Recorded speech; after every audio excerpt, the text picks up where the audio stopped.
Hey everybody, and welcome to a new episode of Saturdays on Lotus Lane. We're so glad to have you.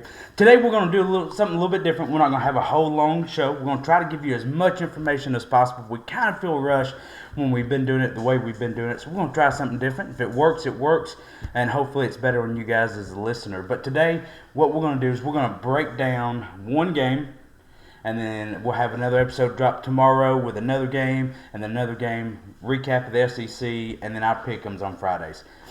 Kind of the schedule, we'll see how it works. But today, we're going to start with the Georgia at Auburn game. Yep. Now, this rivalry is called, Cody, is it the longest standing rivalry in the SEC? I'm not sure if that one is or if it's them in Florida. Well, I know Florida is called the largest cocktail party. Yeah, I'm not sure. What is it? Is there... It is. It is? Okay. It is. Come on, guys. I can't be the only one doing my homework. That's okay. Anywho, what we're going to talk about today, and it's really the topic across, if you've been listening, trying to figure out what's going on with this game, you have heard nothing but problems out of the officials. Now, if you remember correctly, Auburn went to Oklahoma, where we talked about it on the show, where we felt like they kind of got gypped. And the reason we feel like they got gypped is because when we watched the replay, unfortunately, we're not the replay official, we felt like they had missed the call on that it was a catch, that it was a fumble, and it should have been a touchdown. Yeah. Here, same issue, right? We've all seen the picture of the quarterback who appears to have the ball over the edge of the end zone. Cody, as a coach, and now we've all coached, we've all been officials of some sort, to see that. Now, I've seen a picture earlier today where it looks like you could always say that, that's not the ball, that's another person's arms already punched it out. What's your take on this? This is a tough one. It's a tough one either way you call it, really. I'll be honest with you. First of all, originally I thought, wow, there's no doubt this guy got across the line, and this is a touchdown. I've probably watched it just like everybody else, hundreds of times, and I still don't have a true understanding and know, like without a shadow of a doubt, even with pictures of where he barely is crossed. It's hard to tell. It is hard to tell. Is that because you zoom in? It is a blurry. There's not a good focus on it. Is it a arm or is it the football? It's hard to tell what's what. So, with that being said, I'm not going to lean one way or another. The way it was called on the field was a fumble, and that I feel like that is the way they had to go with the call because it's not clear. Evident, like 100% without a certainty of doubt that he crossed the line with possession. But watching the game, it doesn't look like they make any call on the field. They're all sitting there scratching their head while Georgia has picked up this ball and has ran it to the touchdown. So why is it not a touchdown going Georgia's way? Well, I do. They blew the play dead. Okay, so I believe it. okay. Yeah, I believe They it was did an blow- inverted whistle. They blow the play dead. I don't remember seeing any bags thrown indicating that it was a fumble. But they do blow the play dead because you do. If you go back and watch, the line judge that's running in sees the guy taking off, and he had already blown the whistle. Okay. And he was confused. He's like, well, it's almost like, where'd that guy come from, and where'd that ball come from? Yeah. So, I do think if you're gonna call it that way, you got to let it play out. Okay. You run in to see where the ball's at, but you don't blow it dead. I think they do call it a little early. Now, one way, the same thing though. You either let it play out, touchdown Georgia, or you really probably should have called the touchdown because you don't know. I mean, it's hard. It's so hard to tell. I mean, running down the line, it is. You've got bodies coming everywhere. It's hard to tell that. But 90% of the time, 95% of the time probably, what's the call there? Touchdown. It's probably, most officials are going to call a touchdown. That's my opinion. If it's called a touchdown on the field, I think it stands as a touchdown. That's the biggest thing. And I don't think. Yes, as an Auburn fan, you feel like a fan, coach, player, any official capacity within Auburn. I think you're feeling, crap, here we go again. Yeah. And I understand that. I get that. But I also believe that because the way it was called on the field, it has to stand. Well, as you can see on the screen behind us, Kirby Smart is on. Well, there he is. He's on the screen with us. He's probably describing what he was doing. Tyler, tell me. He's calling the timeout, right? Let me go back to Okay. the fumble here. You can't go off of a photo when it's dark outside. I mean, it was what time? It was the 3:30 game, but it wasn't 3:30. It was 7:30. It was 7:30 game. Sorry. So it's dark. Even with that camera, high tech we're in now, with sideline cameras and everything, it's hard to tell if it's a ball or an arm. But you can't go off of a still photo. So they're going off of a pylon camera. Yes, you're going frame by frame. And to me, personally, it does look like the ball is in motion out of his hand as he's getting closer. So, and that's nothing against Auburn. Y'all got gypped all night. It was. That's not the only problem. Like what we're going to talk about right right here now. in a second. But Auburn got gypped on a lot of calls. That one in particular, I don't think they got gypped as much. Because, like Cody said, it's either a fumble recovered by Georgia or a touchdown. There you go, Auburn. Both sides kind of feel gypped in that play. In that play, because More so Auburn. Yeah, more so Auburn. So you can't say it was one side or the other. Both teams got gypped on that play. It's a 10-point swing there. Yeah, it's 17-0 with a few minutes left to go into halftime. But Georgia drives and scores. But I wouldn't say that. No, I wouldn't say that it's a 10-point swing, because what's to say that Georgia doesn't get the ball better field position and goes down and kicks the field goal anyways? But within that, I mean, yes, you're right. But still, it technically it is. I mean, the way it happened, it's a 10-point. Yeah. So, all right, now let's get into what Taylor's just asking. The timeout. If you look at the angle, it looks like he's doing this. Timeout, and he's yelling. I don't know if he's yelling or if he's just mouthing timeout. But then they call it and he goes, no, they're clapping. I don't know the difference between because his hand angle from one view looks like he's doing this. Sorry guys on the camera, I'm trying to get it right. Like this, or if he's doing this, like they're clapping. But one angle does show he's doing a timeout. The problem I have with this is, they want to say it doesn't matter whether he's clapping or calling timeout. The side judge is not looking at Kirby Smart. He is Listening. calling. He's blowing the play because he hears the words timeout. Right, Cody? Well, yes, but you also have to take into consideration where was the play clock at? It was at 1. It was close to zero. It was ticking down very quick. And what coach is going to be running down the sideline, yelling something? I mean, you're thinking timeout. Yeah. Okay, one way or another. Once again, it's got to be one of two things. It's got to be a timeout or delay a game on the defense for clapping. Yes. Once again, it's got to be one of the two. It can't be, I'm going to give you your timeout back and give you a fresh 25-second play clock because you're running out and you were able to con the officials into giving you free time. So once again, that's not, I mean, do you blame Kirby for trying and winning? Not necessarily. I mean, yes, if you watch the play, the safety on the right hash going into the end zone on the right hash is clapping. It does look like he is trying to get the attention or encourage his outside linebackers to cover the receiver. And is that against rule? 100%. You can't clap. Yeah. But I don't know in that environment how else. I mean, you're yelling. So is everybody. 90 other thousand people. Yeah. But nothing is called. They don't award the timeout. They don't give them a delay of penalty. They don't give a flag on the imitating the cadence.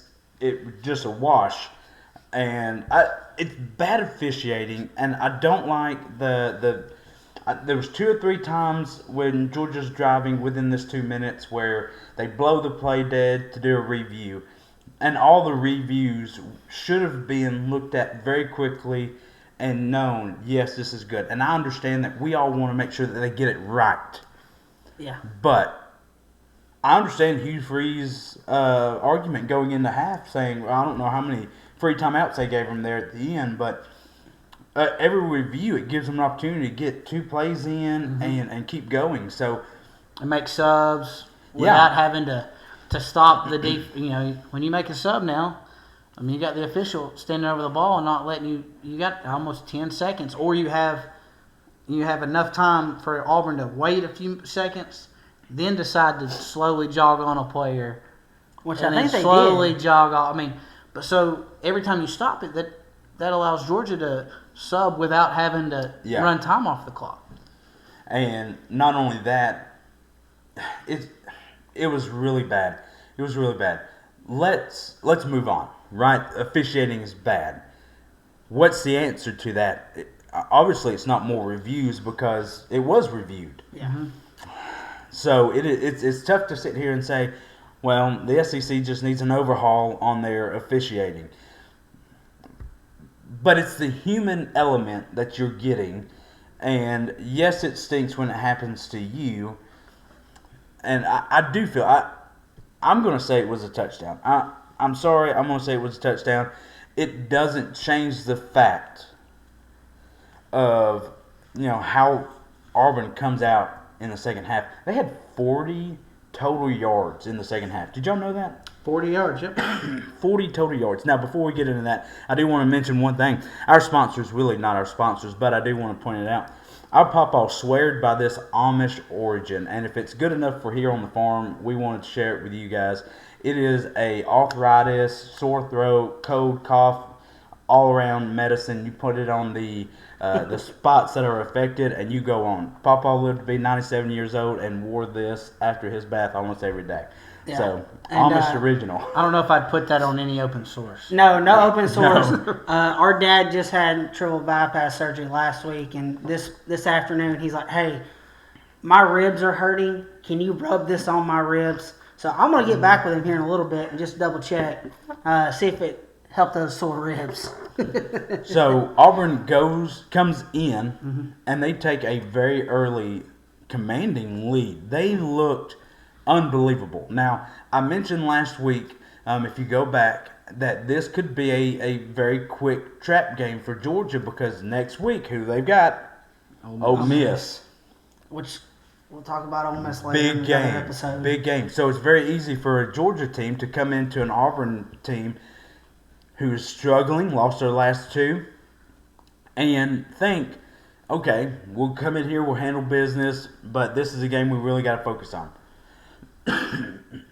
and Auburn came and took it to them. There's 2 halves to a football game, and I know that happened at the end of the of the first half. This is all on Hugh Freeze. 40 yards of total offense in the second half is all on Hugh Freeze. You've got to go into the locker room. You've got to tell these players, you control what you can't control. You can't control the referees. You can't control the bad calls. They're going to happen.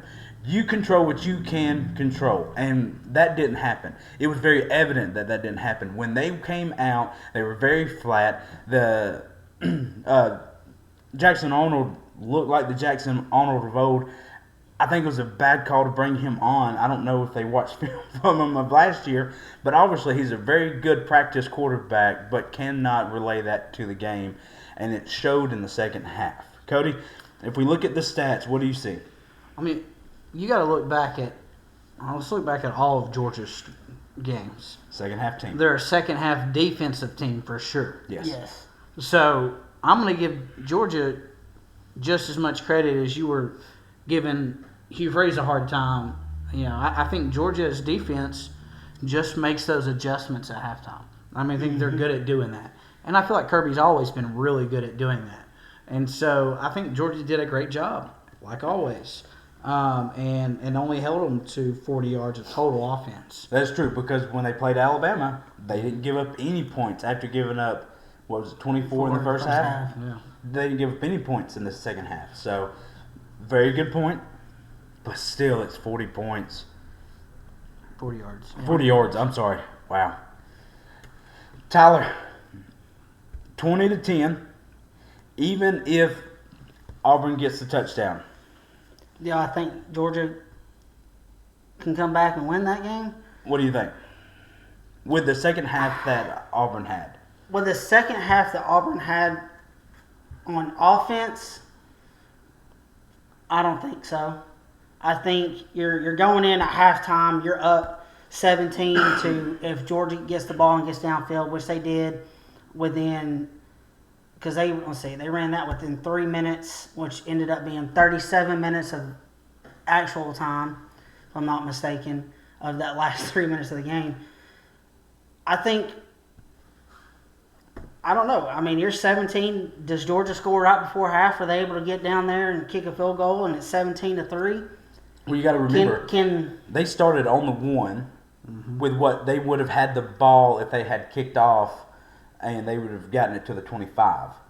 They started on the 1. The first play, they ran almost a tush push and got nowhere. Got stuffed at the line, and then went in the shotgun, ran a play that went 13 yards. Tackle for 13, yeah. So, I mean, it's tough to say, but, I mean, with 40 yards offense in the second half for Auburn, it's a different ballgame going into half, though, if it's a touchdown. You got that momentum still. Yeah, you give up a touchdown, but it's 17-7, and you still have the momentum going into half. You're not beating each other. You're not beating yourself up. You don't lose your, your corner who got the targeting call on Stetson. And then another guy got hurt, I'm pretty sure, on that drive. So that's 2 key players on defense you lost, potentially, for the second half. I didn't watch all the second half. But you lose one of your best corners for a targeting call. So, I mean, you have a young guy that comes in who doesn't get a lot of playing time. Now they're targeting him. That's what you do on offense. You target that new man that's not as experienced as the starter. So, really, if it's a touchdown, does he get a targeting call later on in that next drive for Georgia? Probably not. Does he stay out there and is a good contributing factor for Auburn in the second half? Probably so. But it's the what ifs and candies and nuts, brother. You just can't. So, Cody, if we look at Gunnar Stockton's stats for this game, what was he on passing? He was wasn't great. 59 yards, 714. Is that right? 714. So he's 50%. It wasn't great. What you have? What? Passing? Passing, Gunnar Stockton. For what? The whole game. The whole game? He had 24 for 37 at 217 yards. It was 84 QB. You're looking at the first half. Yeah. You're looking at the halves. Okay, that's what because Georgia before the 70-yard drive that got him a field goal, they were only sitting like 50, 60 yards. So they hadn't had a very good first half. Auburn looked really good in the first half. Dominated. Yeah. A very good Georgia football team. And then that one play, turned a switch, coaching couldn't get it back, which leads me to my last question. Is Hugh Freeze the man for Auburn? Now, this is a non-biased opinion, but, is Hugh Freeze the man for Auburn? Because there's a big fan base there that does not think that he is. To me, personally, if he doesn't win at least one of the top 25 games that he's got left against Missouri, Vanderbilt, or Alabama, he could potentially be gone. You have to. I mean, you're gonna beat Arkansas, which I don't know. They played really well the other day. You can beat Kentucky. You're gonna destroy Mercer, but you have to win a top 25 team. You got to beat one. And the way Missouri's playing, the way Vandy's been playing, the way Alabama's playing, I don't really see it. And I think if he doesn't win at least one of those three, he is gone. Cody, what do you think? Is Hugh Freeze the man for Auburn, or were they riding on the coattail of what he was able to do at Ole Miss, what he was able to do at Liberty, and hoping he could bring that to an Auburn football team? I think he's a really good football coach. I do.